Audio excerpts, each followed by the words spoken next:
행악하는 자들을 삼가고 몸을 상해하는 일을 삼가라.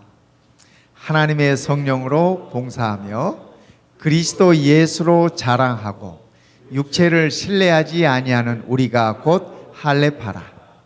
그러나 나도 육체를 신뢰할 만하며 만일 누구든지 다른 이가 육체를 신뢰할 것이 있는 줄로 생각하면 나는 더욱 그러하리니 나는 8일 만에 할례를 받고 이스라엘 족속이요 베냐민 지파요 히브리인 중에 히브리인이요 율법으로는 바리새인이요 열심으로는 교회를 박해하고 율법의 의로는 흠이 없는 자라. 그러나 무엇이든지 내게 유익하던 것을 내가 그리스도를 위하여 다 해로 여길 뿐더러 또한 모든 것을 해로 여김은 내 주 그리스도 예수를 아는 지식이 가장 고상하기 때문이라. 내가 그를 위하여 모든 것을 잃어버리고 배설물로 여김은 그리스도를 얻고 그 안에서 발견되려 함이니 내가 가진 의는 율법에서 난 것이 아니요 오직 그리스도를 믿음으로 말미암은 것이니 곧 믿음으로 하나님께로부터 난 의라. 참 잘 읽으셨습니다. 1절에 보니까 끝으로 그랬지 않습니까? 우리 2절로 다시 돌아가 볼까요? 여기 끝으로 그런 말은 종말로, 요즘 말로 얘기하면 결론적으로 그 말입니다. 이 바울이 3장에서 미리 지금 결론을 빨리 내리고 싶습니다. 그래서 결론을 내리면서 나의 형제들아 주 안에서 기뻐해라. 성도님들이 느끼셨는지 모르지만 바울이 빌립보서에서 기뻐하라는 얘기는 1장부터 계속하고 있지만 주 안에서 기뻐하라는 얘기는 3장에서 맨 처음 언급하고 있습니다. 그래서 1장, 2장에서 기뻐하라고 했던 그 말씀들이 이제 결론으로 바울이 하는 얘기가 그 기뻐하는 모든 것들이 그리스도 안에서 주 안에서 기뻐하라고 그렇게 일러주고 있습니다. 그래서 바울이 내가 너희에게 같은 말을 자꾸 쓴다. 같은 말을 자꾸 쓰는 것이 내게는 좀 수고로울 것이라고 너희들이 생각할 수 있지 모르지만 그러나 결코 그것이 내게 수고로운 것이 아니고 또 그렇게 하는 것이 빌립보 교인들에게 너희들에게 안전한 것이다 라고 얘기를 하고 있습니다. 그래서 바울은 이 3장에서 기쁨의 비밀을 얘기를 해주고 있습니다. 기쁨의 비밀을 얘기를 해주고 있는데 바울이 빌립보서에서 하는 얘기는 그 기쁨을 추구함에 있어서 자기 자신의 삶을 이렇게 비춰서 두 가지 유형을 얘기하고 있습니다. 첫째는 율법의 길에 기쁨이 있다고 바울이 생각을 했습니다. 그래서 그가 율법을 순종함으로 율법을 따름으로 하나님을 기쁘시게 함으로 인해서 내게 이르러오는 기쁨이 있다라고 생각을 하고 그가 이제껏 그렇게 살았습니다. 다메섹에서 예수님을 만나기 전까지. 그래서 교회를 핍박하는 것도 그리스도인을 핍박하는 것도 쫓아다니면서 이렇게 이 그리스도인을 넘겨주는 것도 그가 하나님을 위해서 한다고 생각하고 하나님을 기쁘시게 하기 위한 것이라고 생각하고 그 일을 위해서 그 기쁨을 위해서 그가 이렇게 추구해 왔습니다. 그가 예수님을 만나기 전에 기쁨을 추구하는 그의 삶의 모습이었습니다. 그런데 그가 다메섹에서 예수님을 만나고 난 다음에 이제는 율법의 길을 통해서 그가 기쁨을 얻는 것이 아니라 복음의 길을 통해서 그가 기쁨을 얻는다라고 얘기를 하면서 그 일들을 이제 우리가 읽었던 이 말씀 속에서 이렇게 하나둘씩 이렇게 설명을 해주고 있는 것입니다. 바울의 이 말씀 속에는 어떤 좋은 조건 때문에 기쁨이 이르러 온다는 것이 아니라, 그렇죠? 어떤 조건 때문에 기쁨이 이르러 오는 것이 아니라 그리스도의 은혜 가운데서 그리스도를 믿는 믿음 가운데서 이르러 오는 복음의 기쁨이 훨씬 크다라고 하는 얘기를 바울은 우리들에게 해주고 있습니다. 우리가 아시다시피 어떤 좋은 환경이나 좋은 조건을 가졌다고 해서 꼭 다 행복한 건 아니지 않습니까? 물론 행복에 그런 것들이 도움은 되겠죠. 그렇죠? 그래서 우리가 우리 자녀들에게도 가능하면 좋은 거 남겨주려고 그러고 좋은 거 이렇게 일러주려고 그러지 않습니까? 이런 좋은 조건들이 행복에 도움이 될 수는 있겠지만 그러나 그 좋은 조건이 반드시 행복의 조건은 아니라고 하는 사실입니다. 또 악한 조건이 또 이렇게 못한 조건이 또 반드시 행복하지 못한 불행의 조건이 되지도 않는다는 것을 우리가 보는 것입니다. 아까 우리 김 장로님이 올림픽 얘기를 자꾸 하시는데 이렇게 올림픽 같은 것도 보면 그죠? 처음부터 앞에서 끝까지 쫙 이렇게 나가는 사람들에게는 감동이 뭐 그것도 감동이 있긴 하겠지만 그죠? 예. 이렇게 뒤처지다가 마지막 뭐 한 바퀴나 두 바퀴 남겨두고 막 이렇게 추월을 하면 그 감동이 더 크지 않습니까? 마치 우리 한국 여자들처럼 말입니다. 우리 한국 여인들은 너무 잘해. 그렇죠? 남자들은 왜 그렇게 못하는지 모르겠어. 뭐를 하든지 우리 여인들이 잘해. 교회 안에서도 물론이고. 근데 우리 복음의 길에 있어서도 믿음의 길에 있어서도 먼저 출발했다고 반드시 먼저 들어오는 건 아니라고 하는 얘기를 바울이 하고 있지 않습니까? 그래서 예수님께서도 그런 말씀하셨어요. 처음 된 자가 나중되고 나중된 자가 처음 된다라고 하는 표현을 이렇게 주시면서 그죠? 처음 되었다가 끝까지 처음 되면 아마 더 바랄 게 없겠죠? 그러나 우리의 삶의 모습이라고 하는 게 이 굴곡이 있기 때문에 늦게 출발해도 이렇게 빨리 들어오시는 분도 있고 또 이렇게 먼저 출발했지만 나중에 이렇게 들어오시는 분들도 있습니다. 그래서 우리의 믿음의 길에 감에 있어서 그죠? 우리는 얼마나 빨리 출발했느냐 하는 것보다 얼마나 끝까지 이렇게 견디면서 나아가느냐 하는 것이 중요한 것 같습니다.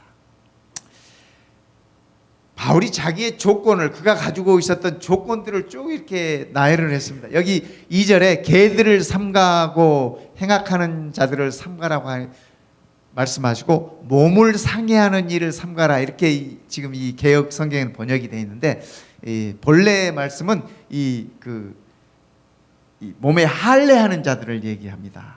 그래서 바울이 자기가 8일 만에 할례 받고 뒤에도 이렇게 할례 얘기들을 쭉 하고 있지 않습니까? 그래서 여기 몸을 상해하는 이런 그 할례를 나타내는 그런 말씀입니다. 이 개들을 삼가라 그랬는데 바울도 좀 이런 표현을 잘 써요. 뭐 우리 성경 보면 이런 표현들 많지 않습니까? 뭐 이 독사의 자식들아 뭐 해가면서 이거 다 뭐 욕이에요. 뭐 우리도 우리 한국 사람들 이런 표현 특히 잘 쓰잖아요. 뭐 강아지 뭐랄지 뭐 이런 거. 그런데 바울이 여기서 개로 표현한 거는 율법을 순종함으로, 그죠? 율법을 순종함으로 어떤 의를 이루려고 하는 자들. 초대 교회 그런 교회들이 많이 있었어요. 갈라디아 교회도 마찬가지고 빌립보 교회도 마찬가지고 에베소 교회도 마찬가지고. 그래서 바울이 그들을 늘 항상 이렇게 조심하라고 하면서 그것이 이렇게 어긋난 복음이라는 얘기를 바울이 이렇게 하시지 않습니까? 그래서 여기 이 개들을 삼가라고 하는 거는 그런 부류의 사람들을 얘기하는 겁니다.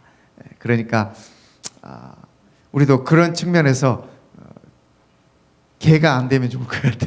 그렇지 않습니까? 우리는 은혜로, 믿음으로, 그렇죠? 믿음으로 이렇게 복음의 길을 가는 하나님의 자녀라고 하는 사실입니다. 바울이 자기가 이렇게 열거하고 있는 것들을 보면 나는 8일 만에 할례를 받았다. 이거는 전통적인 유대인이라고 하는 얘기입니다. 하나님께서 아브라함에게 그죠? 이렇게 아들을 낳으면 8일 만에 할례하라고 그렇게 얘기하지 않습니까? 그래서 그 하나님과의 언약의 표시로서 선택받은 백성으로서의 그러한 것을 얘기합니다. 그래서 어쩌면 이 빌립보 교회 안에는 이렇게 이 할례를 행하는 사람들이 있었잖아요. 사실 그 할례가 굳이 필요 없는 거예요, 그죠? 굳이 필요 없는 거예요. 이 아브라함에게는 일러주셨지만 이스라엘에게는 일러주셨지만 신약에 와서 그리스도가 이 십자가에 돌아가신 이후로 굳이 그 할례가 필요 없어요. 그런데 유대인 그리스도인들이 이방인 그리스도인들이 그걸 요구했어요. 그래서 특별히 갈라디아서 같은 경우는 바울이 굉장히 그 부분에 있어서 이렇게 강하게 나무라지 않습니까? 그래서 어떤 몸의 표식으로 어떤 율법을 이렇게 따름으로 해서 뭔가를 이루려고 자기 의를 이루려고 하는 것들에 대한 그런 책망을 이렇게 주었습니다. 그래서 나는 8일 만에 할례 받았다. 그런 자랑거리들이 이 복음의 길을 감에 있어서 큰 이 도움이 되지 않는다고 하는 얘기를 지금 바울이 하고 있습니다. 그 다음에 이스라엘 족속 중에 나는 베냐민 지파다. 이 이스라엘 백성들 가운데서 베냐민 지파라고 하는 것은 굉장한 자존심입니다. 자존심. 왜냐하면 이스라엘의 초대 왕이 어느 지파 출신이에요? 베냐민 지파 출신입니다. 사울이 베냐민 지파 출신이에요. 그래서 이 왕족이라고 하는 초대 왕을 배출했다고 하는 강한 자부심이 있어요. 자부심이 있어. 이번에 그 올림픽 때 보니까 경북 의성 사람들은 대단한 자부심을 가지고 있더라고. 전에는 의성 사람들만 했는데 지금은 뭐 온 나라 사람들이 다 그러는 것 같은데, 이 의성 사람들은 이것도 여자들이야, 그죠? 저 그런 거 처음 봤습니다. 그 컬링이라고 하는 거 뭐 이렇게 돌멩이 가지고 놀대요. 뭐 이딴 많은 돌멩이 가지고 뭐 이렇게 하는데, 이 아가씨들 4명이 다 김씨성을 가진 의성 사람들이래. 의성 사람들. 그래서 의성 사람들은 이번 올림픽에 얼마나 큰 자부심을 가지고 있는지, 뭐 일본하고 할 때는 온 동네 사람들이 다 올라와서 응원했대. 뭐 의성이 얼마나 인구가 되는지 모르겠습니다만 아마 작은 도시인 것 같아요. 그런데 베냐민 지파라고 하는 의미가 그런 거예요. 그런 거예요. 우리나라의 초대 왕이 우리 지파다. 그 다음에 두 번째는 이 베냐민 지파라고 하는 그 자긍심이 뭐냐면, 11지파가 다 하나님 앞에 이 반역을 했습니다. 이스라엘의 역사를 이렇게 살펴보면 하나님 앞에 이렇게 반역한 그러한 그 경험이 있는데, 베냐민 지파는 한 번도 그러지 않았어요. 그러니까 이건 대단한 하나님 앞에서 자랑스러운 모습이에요. 자랑스러운. 그래서 이 베냐민 지파라고 하는 말 가운데는 그런 의미가 들어있다고 하는 얘기입니다. 그 다음에 히브리인 중에 히브리인이다. 바울이 자기를 그렇게 표현했어요. 근데 바울이 얼마나 똑똑한 사람이었냐면, 그가 히브리어는 당연히 할 테고, 그 당시에 쓰였던 헬라어 당연히 하고, 아람어도 유창하게 구사한 그런 그러니까 어디 내놔도 히브리인으로서 어디 내놔도 자랑스러운 그런 히브리인이다. 그런 표현인 것입니다. 율법으로는 바리새인이다. 이거 무슨 말이냐면, 바리새인들은 율법을 지킴에 있어서 최선을 다하고 그 누구에게도 부끄럽지 않았다고 하는 얘기입니다. 근데 바울이 지금 이 얘기하는 것은 그럴지라도 그 율법을 준수한 그것이 우리의 의의를 얻거나 우리의 구원을 얻음에 있어서는 아무런 공로가 되지 않는다고 하는 사실을 표현하고 있습니다. 그 다음에 자기의 하나님을 향한 열심을 교회를 핍박하는 것으로 바울이 얘기를 했습니다.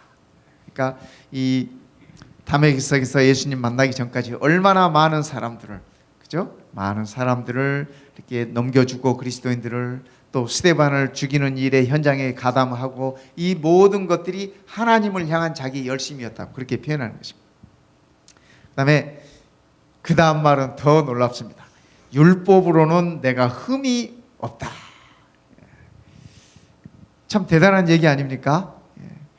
너희들 중에 율법을 지킴에 있어서 나만큼 지키는 사람이 있으면 나와보라. 뭐 이런 표현입니다. 이런 표현. 대단한 사람. 그러나 바울이 여기서 이 빌립보서에서 하는 얘기는 이 모든 것들이 우리의 의를 이룸에 있어서는 아무런 도움이 되지 않는다. 다 해로 여긴다 그랬었습니다. 우리가 읽었던 말씀 가운데 보면 바울이 배설물로 여겼다 그렇게 표현하고 있지 않습니까? 배설물. 쉬운 말로 하면 똥으로 여겼다는 얘기를 그렇게 하고 있습니다. 그래서 바울은 좋은 환경이나 좋은 조건을 가지고 있는 것이 하나님 안에서의 기쁨과 행복을 보장하는 것이 아니라고 하는 얘기를 일러주고 있습니다. 오히려 열악한 환경이라 할지라도 기쁨과 행복을 그리스도 안에서 찾음에 있어서는 그것이 큰 영향을 끼치지 않는다고 하는 얘기를 해주고 있습니다. 그러면서 바울은 하는 얘기가, 우리가 그리스도 안에서 기쁨을 찾고 행복을 찾는 것은 어떤 성취하는 데 있지 않다고 하는 얘기를 일러주고 있습니다. 성취하는. 모두가 사람들이 자기를 실현하고자 하는 그런 열망이 있지 않습니까? 그러나 그것을 성취하고 났을 때 행복과 기쁨이 자연스럽게 이렇게 찾아오지 않는 것을 우리는 압니다. 많은 분들이 무엇을 이루어 놓은 다음에 더 쉽게 이렇게 무너져 내리는 모습들을 봅니다. 왜냐하면 성취한 다음에 찾아드는 어떤 그 공허함이나 그러한 것들을 정말 복음으로 하나님의 은혜로 채워지지 않으면 그러한 것들이 감당이 되지 않는다고 하는 사실입니다. 그래서 바울은 이 5절과 6절에서 그의 종교적인 성취, 사회적인 성취, 도덕적인 성취를 얘기를 하고 있습니다. 열심으로는 교회를 핍박했다. 오직 여호와 하나님만을 위해서 자기가 그렇게 했다고. 사도행전 9장 1절에 보면은 바울이 그 당시에 사울이 어떻게 했냐면 그리스도인을 처벌할 수 있는 모든 이 권위를 위임받았습니다. 대제사장에게서. 그래서 사울이 그 권력을 행사했습니다. 많은 사람 그리스도인들을 이렇게 넘겨주고 공회에 넘겨주고 이렇게 붙잡아주고 이렇게 했습니다. 뿐만 아니라 사도행전 26장에 보면은 그가 그리스도인을 죽이는 일에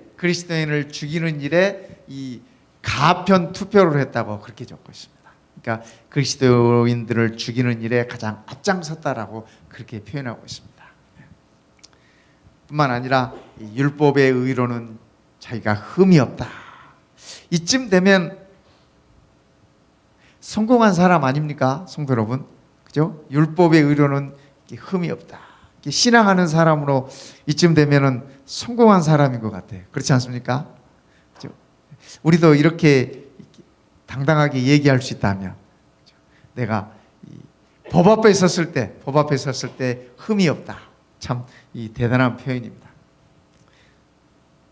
그런데 바울이 빌립보서에서 하는 얘기는 그러한 성공이 꼭 기쁨을 가져다 주는 것이 아니다. 율법의 길을 감에 있어서 기쁨은 보장되지 않는다라고 얘기를 합니다. 성경에 살펴보면 우리 솔로몬은 성공한 사람이죠? 솔로몬은 성공한 사람이에요. 이스라엘 역사에 있어서 솔로몬 시대만큼 나라가 번영하고 부를 축적하고 그 주변의 모든 나라들을 평정하고 평화로운 그런 시대가 없었습니다. 그런데 솔로몬의 그 성공이 국가적 이스라엘의 내리막길을 초래해 줬습니다. 왜냐하면 아시다시피 솔로몬이 자기의 그 부와 성공으로 지혜를 하나님을 위해서 사용하지 못함으로 인해서 많은 이방의 신들을 자기 나라로 가지고 들어오고 그렇게 함으로 해서 또 이 타락한 그러한 이렇게 삶을 이렇게 갖고 감으로 인해서 이스라엘은 솔로몬의 번영이, 솔로몬의 성공이 국가의 성공으로 이어지지 못하고, 아시다시피 솔로몬이 죽은 다음에 나라가 두 나라로 이렇게 갈라지지 않습니까? 두 나라로 갈라지고 많은 지파를 소유했던 10지파의 나라는 단 한 번도 선한 왕을 배출하지 않고 그 나라가 망했어요. 우리가 북방 이스라엘이라고 하는 나라 말입니다. 그죠? 그 나라는 솔로몬 이후에 단 한 번도 하나님 보시기에 선한, 그러니까 이 하나님 보시기에 선한 왕이라고 하는 얘기는 물론 그들이 역사적으로 세상적으로 이렇게 부흥할 때가 있었습니다. 그러나 그것은 하나님 보시기에 이 선한 것이 아니었습니다. 세상적으로는 부흥하고 번영하고 잘 살았지만 하나님 보시기에 그것은 아니었어요. 그래서 이스라엘이 아시리아에게 멸망할 때까지 단 한 번도 하나님 보시기에 선한 왕이 나온 적이 없어요. 이게 이스라엘 10지파의 운명이었습니다. 그리고 이 남방 유다 두 지파죠. 남방 유다는 그래도 여러 번 이 부흥과 개혁이 있었어요. 어쩌면 솔로몬이 그가 하나님께로부터 받은 지혜와 축복을 하나님 앞에서 잘 활용했더라면 이스라엘의 역사가 달라지지 않았을까, 그러한 생각을 해보는 것입니다. 어쩌면 오늘 우리의 삶에 있어서도 우리가 꼭, 그죠? 성공만이, 세상적으로 봤을 때 성공만이 우리의 믿음의 승리를 가져다 준다, 믿음의 기쁨을 가져다 준다, 꼭 그것만은 아니라고 하는 사실입니다. 그래서 사람이 왜 그러지 않습니까? 이렇게 올라갔을 때 조심하라고, 떨어지는 것은 날개가 없다고. 근데 이 믿음 생활도 그러지 않습니까? 믿음 생활도 바울도 그런 표현을 썼어요. 내가 섰다 여길 때 조심한다. 선줄로 생각될 때 조심한다. 그랬었습니다. 그러니까 우리 믿음도 마찬가지예요. 믿음도 우리가 내가 이만하면 됐지 할 때 그때가 우리가 가장 주의해야 될 때라는 얘기입니다. 바울은 이 빌립보서에서 기뻐해야 될 이유를 예수님에게서 찾고 있습니다. 그리스도 때문에, 그리스도 안에서, 그죠? 그래서 그리스도를 위하여 모든 것을, 바울이 자랑했던 이 모든 것들을 다 해로 여긴다. 그의 종교적인 성취도, 그의 가문도, 그의 사회적인 성취도, 그의 학력도, 그의 도덕적인 성취도, 그의 재력까지도 이 모든 것들을 해로 여긴다. 그렇게 설명을 했습니다. 그러면서 그리스도를 아는 지식이 가장 고상한 것이다 라고 표현을 합니다. 그리스도를 아는 지식이. 사울이 다메섹을 가는 길에 이 예수님을 만나는 그 경험이야말로 어쩌면 그의 삶에 있어서 혁명적인 그러한 이 만남이었습니다. 예수님께 사로잡힌 바 되고 또 예수님께 이렇게 용납되어지고 받아들여지고 그러므로 인해서 사울이 새로운 삶을 이렇게 시작할 수 있었습니다. 바울이라고 하는 새로운 삶을 시작할 수가 있었습니다. 사울이 예수님을 만남으로 인해서 하나님의 자녀가, 정말 바른 하나님의 자녀가 되고 복음의 증인이 되고 영원한 생명이 되었습니다. 그의 삶의 의미를 깨닫게 되었습니다. 그리고 그 예수가 바울에게 있어서 새로운 기쁨이 되었습니다. 진정한 행복이 되었습니다.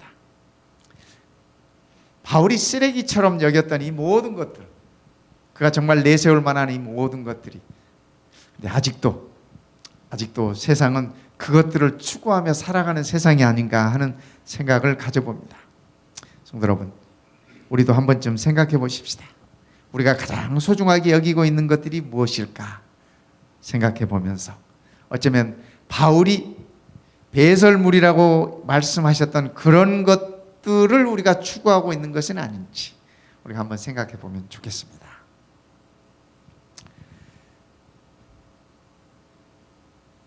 특별히 우리가 이 그리스도 안에서 기쁨을 이렇게 이루어가고 또 그 기쁨을 누림에 있어서는 우리의 영적인 자존심을 내려놓아야 합니다. 우리의 신앙의 자존심들, 왜곡된 우리의 자존심들을 내려놓아야만 하는 것입니다. 이 크리스토퍼스 콜럼버스가요 그런 얘기를 했습니다. 그의 이름이 크리스토퍼 콜럼버스잖아요. 그래서 그 이름을 표현하면은 그리스도를 간직한 자, 뭐 그런 의미입니다. 그런데 그가 이 황금을 찾아서 많은 시간들을 이렇게 쫓아다녔습니다. 나중에 그가 하는 얘기가 나는 14년만 크리스토퍼 콜럼버스였다. 그렇게 표현합니다. 그가 예수님을 따르고 예수님을 믿고 이렇게 했던 삶이 그의 생애에 있어서 14년이었다고 하는 그런 표현을 하는 것입니다. 우리는 예수님 때문에 행복했던 시간이 어느 정도 됩니까? 그죠? 그래서 우리의 삶에 있어서 예수님 때문에 우리의 행복을 추구하는 시간들이 더 길고 그것이 영원히 이어질 수 있으면 참으로 좋겠습니다. 한 젊은이가 보험회사를 다니고 있었습니다. 보험회사 세일즈맨이었습니다. 그런데 그가 이 노래에 이렇게 타고난 재능이 있었습니다. 그래서 어느 날 MBC 라디오 공개방송에 이렇게 응모를 했습니다. 그래서 요즘 우리말로 하면 말하면 오디션을 본 겁니다. 그래서 MBC 그 라디오 공개방송에 응모를 해가지고 그의 목소리가 참 아주 풍성한 바리톤, 참 듣기 좋은 그런 이 목소리였습니다. 그래서 그 라디오 이 공개 방송을 듣던 많은 미국 사람들이 그 목소리에 매료가 됐습니다. 그래서 NBC에서 그에게 전속 계약을 하자고 제안을 했습니다. 이제는 그의 앞길이 스타의 길로 이렇게 보장이 되어 있는 순간입니다. 앞으로 출세 가도록, 그죠? 가수로서의 그의 이 길이 환하게 열려 있는 그런, 그 소식을 들은 그의 어머니가 많이 염려가 됐습니다. 행여 혹여 내 아들이 가수가 됨으로 인해서 세상에 이러한 여러 가지 것들을 이렇게 세상에 좋은 점들도 보겠지만은 부나 명예나 이런 것들을 이렇게 축적함으로 인해서 세상적으로 빠져나가지 않을까, 그런 염려가 있었습니다. 그래서 어느 날 아침 그 어머니가 밀러라고 하는 한 부인이 쓴 시를 이렇게 아들이 늘 이렇게 치는 피아노 위에다 이렇게 올려놨습니다. 그 시가 여러분들이 잘 아시는 주 예수보다도 귀한 것은 없네, 우리 이 찬미 420장에 있는 그 내용입니다. 이 젊은이가 어머니가 피아노 위에 올려놓은 이 노랫말을 이렇게 시를 읽었습니다. 쭉 혼자 조용히 읽어보았습니다. 주 예수보다도 귀한 것은 없네, 이 세상 부귀와 바꿀 수 없네, 영원히 죽을 내 대신 돌아가신 그 놀라운 사랑 잊지 못해, 세상 즐거움 다 버리고 세상 자랑 다 버렸네, 주 예수보다도 귀한 것은 없네, 예수 밖에는 없네. 그가 이 시를 읽은 다음에 감동을 받았습니다. 눈물이, 자기도 모르게 눈물이 쏟아져 나오면서 그 노랫말에다가 곡을 붙이기 시작했습니다. 그 시에다가 곡을 이렇게 붙였습니다. 그래서 요즘 우리가 부르고 있는 주 예수보다도, 그 찬양이 그렇게 해서 나온 것입니다. 기분이 셰아라고 하는 분입니다. 셰아라고 하는 분. 조지 베브리 셰아라고 하는 분인데, 이분이 MBC, 미국의 유명한 그 MBC 방송국으로 가지 않고 그 곡을 작곡을 하고, 그다음에 내가 평생을 주님을 찬양하는 그러한 가수가 되겠다 생각을 했습니다. 그래서 이번 주에 우리 빌리 그레이엄 목사님 잠드셨잖아요.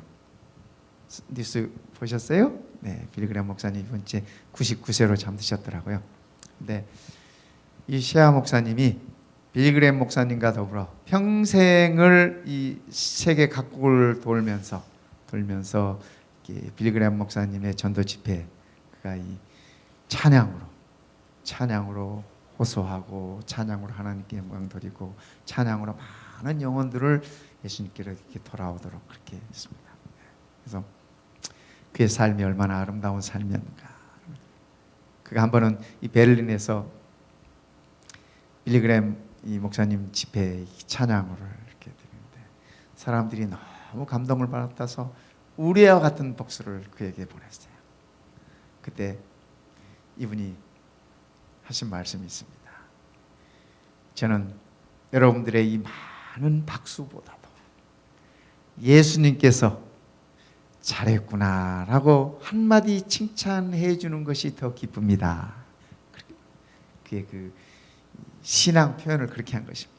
어쩌면 바울식으로 표현하면 내가 가진 모든 것을 다 배설물로 여긴다고 하는 그런 같은 맥락의 표현이 아닌가 싶습니다. 뿐만 아니라 이 세아 목사님뿐만 아니라 우리 그 시대의 소망이라는 책에 보면 여러분들이 자주 보는 그 예수님의 그림이 있습니다. 예수님의 그림, 하얀 옷을 입고 이렇게 그려져 있는 예수님의 그림을 보시는데, 이 그림은 앤더슨이라고 하는 이 화가가 그린 것입니다. 근데 이 화가는 어떤 분이냐면 헐리우드에서 영화 그림을 그리십니다. 새로운 영화가 나오면은 어때요? 헐리우드에서 요즘은 다 뭐 컴퓨터로 하겠지만 옛날에는 다 이 화가들이 그걸 그렸습니다. 헐리우드에서 그림을 그린다, 그 영화 그림을 그린다 하는 것은 대단한 겁니다. 그리고 그들이 받는 보수도 엄청난 것이고요. 네, 이분이 복음을 받아들인 다음에 하나님께서 내게 주신 이 귀한 은사를 하나님을 위해서 써야 되겠다라고 결심을 합니다. 그런 다음에 헐리우드에서 영화 그림을 그리는 것을 그가 포기해요. 그것을 포기했다고 하는 것은 많은 이 재물을 함께 포기하는 것입니다. 많은 명예를 포기하는 것입니다. 누가 그죠? 이 성화 예수님 그림 그렸다고 누가 뭐 얼마나 알아주겠습니까? 세상에서 그죠? 네. 뭐 유명한 영화 그림 그려놓으면 그게 훨씬 더. 근데 그분이 그걸 포기하고 그때부터 예수님 그림만 그리셨어요. 근데 그분의 그림의 특징은 예수님의 옷을 흰 옷으로 입히는 겁니다. 그래서 뭐 예수님이 꼭 뭐 맨날 흰 옷만 입고 다니셨겠어요? 그죠? 근데 그분의 그림은 그래요. 그래서 자기의 어떤 그런 모든 것들을 예수님을 위해서 사용하겠다라고 하는 그러한 결심으로 그렇게 하신 것입니다. 성도 여러분, 우리가 기뻐할 수 있는 이유를 예수님 안에서 찾으면 좋겠습니다. 그리스도 안에서 그 이유를 찾으면 좋겠습니다. 예수님께서 나의 죄를 용서하셨습니다. 예수님께서 아까 우리 찬양했듯이 나의 있는 이 모습 이대로 우리를 받아주셨습니다. 예수님께서 우리를 자녀라고 부르셨습니다. 그 예수님께서 우리를 영원한 생명을 부여해 주셨습니다. 우리에게 구원의 소망을 주셨습니다. 우리의 삶의 의미와 존재 이유를 주셨습니다. 그것이 우리가 그리스도 안에서 기쁨을 찾을 수 있는 이유인 것입니다. 바울은 그 이유를 그리스도 안에서 찾았습니다. 그가 매를 맞고 핍박을 당하고 고난을 받는다 할지라도 그는 그리스도 안에서 누리는 그의 기쁨을 발견했습니다. 그래서 빌립보 교인들에게 바울은 그렇게 권하는 것입니다. 그리스도 안에서 너희의 기쁨을 찾으라. 미국의 유명한 대통령 중에 그 루즈벨트 대통령이 있지 않습니까? 이분이 어려서 소아마비를 알아가지고 다리를 절었어요. 그래서 늘 걷는 것이 불편했습니다. 그게 늘 이렇게 불만이었습니다. 다리를 절여야 되고 또 이렇게 몸이 약하고 천식도 이렇게 많이 앓고 호흡곤란도 자주 오고 뭐 이런 것 때문에 여러 가지 고생을 많이 했습니다.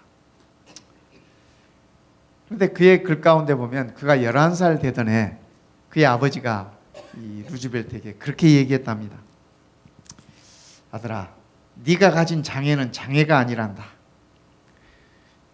내가 만약 전능하신 하나님을 참으로 신뢰하고 믿을 수 있다면, 그리고 그 하나님의 도우심이 너와 함께 한다면 너는 너의 그 장애 때문에 모든 사람이 너를 주목할 것이고 또 너는 역사에 한 획을 그을 수 있는 그러한 역할을 하게 될 것이다.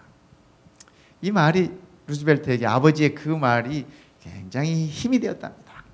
그래서 그가 용기를 내고 23살에 뉴욕주 의회 의원이 되고 28살에 뉴욕 시장에 출마를 하고 그 불편한 몸을 가지고 말입니다. 그 다음에 나중에 뉴욕 주지사가 되고 부통령이 되고 미국 역사에 이렇게 한 획을 그을 수 있는 대통령이 되었다고 그렇게 얘기를 합니다. 근데 그 부인은 더 훌륭한 것 같아요. 이 미세스 루즈벨트, 엘리너 루즈벨트인데요. 한 번은 이제 나이 많아가지고 루즈벨트가 그 부인에게 그렇게 물었답니다. 아직도 나를 사랑하오? 그렇게 불구인 나를 아직도 사랑하오? 그렇게 이렇게 물었답니다. 그랬더니 이 미세스 루즈벨트가 하는 얘기가 내가 당신 다리를 사랑한 줄 아오? 그렇게 대답합니다. 다리가 불편하니까 내가 당신의 다리를 사랑한 줄 아오?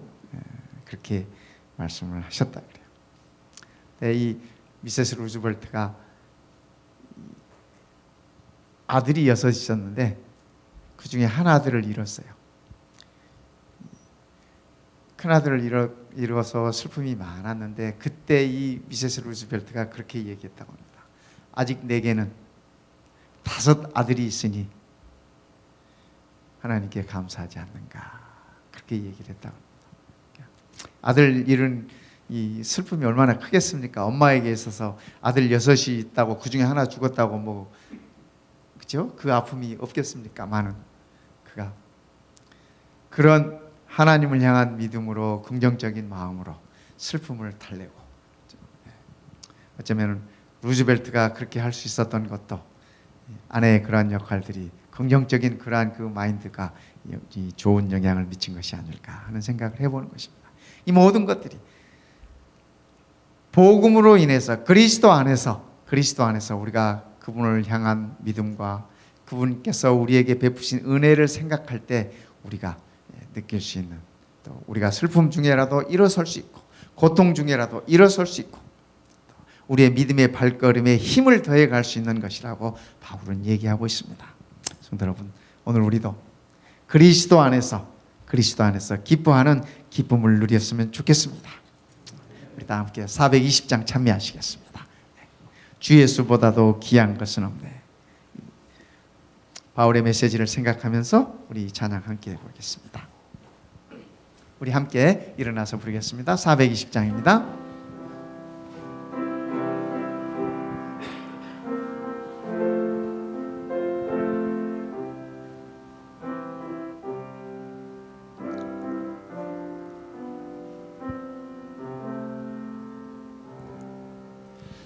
주 예수보다도 귀한 것은 없네.